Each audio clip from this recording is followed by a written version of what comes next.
Abbiamo raccolto 500 firme e abbiamo iniziato questo percorso che è ancora, come dice la canzone di Vasco Rossi, che siamo ancora qua. Già, siamo qua.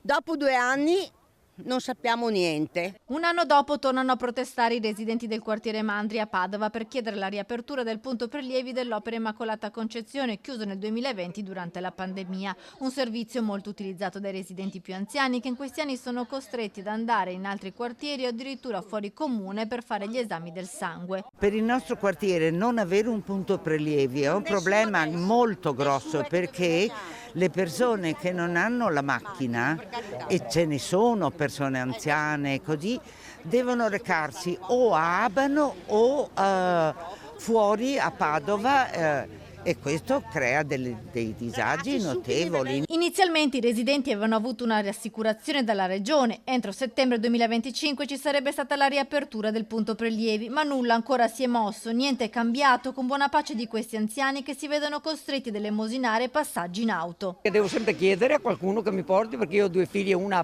in Toscana e una in Liguria. Sicché qua sono da sola, non ho nipote, non ho nessuno.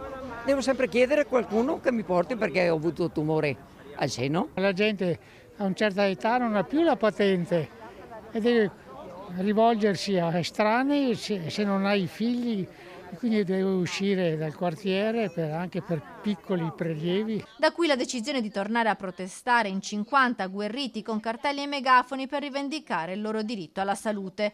Dalla regione si attende una risposta entro fine mandato il prossimo novembre. A chiederlo anche la consigliera regionale del Partito Democratico, Vanessa Camani, che in questi anni ha più volte interrogato l'assessore alla sanità chiedendo la riapertura del punto prelievi della Mandria. È la dimostrazione, questo fatto, della distanza che esiste tra i bisogni dei cittadini e la capacità, la velocità, l'efficienza con cui la regione dà delle risposte. Ogni volta prorogano e posticipano di 1 mese l'apertura, promesse continue che non vengono mai mantenute. E noi siamo di nuovo qua in piazza perché la lentezza della regione non può cancellare un bisogno sanitario che in questo quartiere è molto presente